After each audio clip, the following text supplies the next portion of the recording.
राधे राधे दोस्तों, कैसे हैं आप सभी लोग। उम्मीद है आप सभी लोग अच्छे होंगे। कहानी के लिए मेरे चैनल को सब्सक्राइब कीजिए, कहानी को लाइक और शेयर ज़रूर कीजिएगा। और कहानी कैसी लगी प्लीज़ कमेंट बॉक्स में ज़रूर बताइएगा।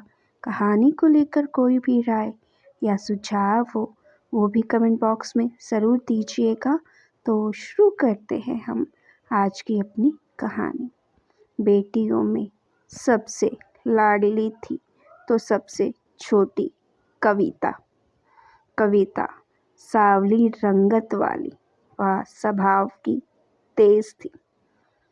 उसकी पढ़ने में अधिक रुचि ना थी, इसीलिए उसने इंटर तक ही पढ़ाई की। पर वह दिमाग की बहुत तेज थी। सांवली रंगत और कम पढ़े लिखे होने के कारण उसके माँ बाप को उसकी शादी की बहुत चिंता रहती थी। और सुधीर बाबू को दामाद भी सरकारी चाहिए था। जो भी कविता को देखने आता उसकी सांवली रंगत और कम पढ़े लिखे होने की वजह से उसे नापसंद कर देता। एक दिन व्यापार के सिलसिले में सुधीर बाबू की मुलाकात राजेश जी से हुई। उनका एक ही बेटा था, रोहन, वह भी सरकारी मास्टर। राजेश व उसकी पत्नी शांति दोनों ही लालची प्रवृत्ति के थे। बातों ही बातों ने सुधीर ने राजेश से अपनी बेटी की शादी की बात कही। राजेश जी ने भी सुधीर के धन के किस्से सुने ही थे। बस फिर क्या था, बिल्ली के भाग से छिक्का फूटा। एक हफ्ते बाद राजेश बाबू अपने बेटे और शांति को लेकर सुधीर के घर पहुंचे। लड़की तो उन्हें कुछ खास पसंद ना थी, फिर भी आई लक्ष्मी को वह हाथ से जाने नहीं देना चाहते थे। यह मेरी आखिरी बेटी है, ब्याह करने को मैं तो बस इसी पैसों से तोल दूंगा, सुधीर बाबू ने बातों ही बातों में कहा। बस फिर क्या था, शादी तो पक्की होनी ही थी। रोहन का भी अपना कोई विचार ना था। जो उसके माँ बाप कहते वह उसे मान लेता।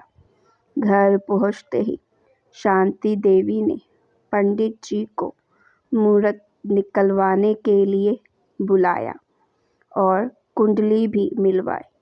पर यह क्या, लड़की की कुंडली में तो दोष था, वह मांगलिक थी। अब तो शांति देवी और राजेश जी के अरमानों पर घरों पानी फिर गया। आती हुई लक्ष्मी जाते हुए दिखाई देने लगी। पंडित जी, कुछ तो उपाय होगा। राजेश जी ने पंडित जी को दक्षिणा देते हुए पूछने लगे। हाँ हाँ, क्यों नहीं, अभी बताता हूँ। पंडित जी ने दक्षिणा जेब में रखते हुए जवाब दिया।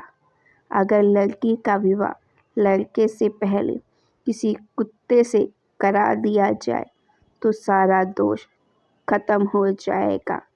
जो भी आ जाएगी उस कुत्ते पर आएगी। बस फिर क्या था, शांति देवी ने उपाय सुनते ही सारा हाल कविता की माँ से कह दिया। कुत्ते से शादी? कविता की माँ और कविता दोनों इस बात के लिए तैयार ना थे। कविता जिद पर अड़ी थी, इससे अच्छा रिश्ता कहीं नहीं मिलेगा। सुधीर बाबू के सरकारी दामाद के सपने के आगे कविता और उसकी माँ की एक ना चली। और वह दिन आ ही गया। कविता को दुल्हन की तरह सजाया गया। कविता मन ही मन बहुत दुखी थी। राकेश बाबू और शांति देवी अपने घर से कुत्ते की बारात लेकर कविता के यहाँ पहुँचे। कविता राजेश बाबू के लालच को भाप चुकी थी। उसने उन्हें सबक सिखाने की ठानी। कुत्ते को कविता के बगल में बिठाया गया और पंडित जी मंत्र उच्चारण करने लगे।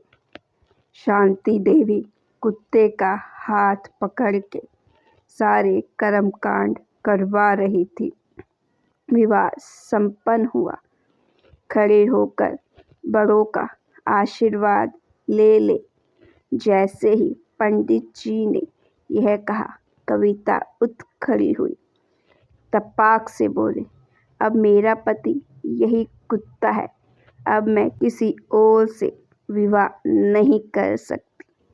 शांति देवी और राजेश बाबू अवाक रह गए। सुधीर बाबू भी हैरान थे। मैं से घर में शादी नहीं कर सकती, जो दहेज के लालच में कुछ भी कर सकते हैं। कविता की इस हालत के जिम्मेदार न केवल राजेश बाबू और शांति देवी थे, बल्कि उसके पिता भी उतने ही जिम्मेदार थे।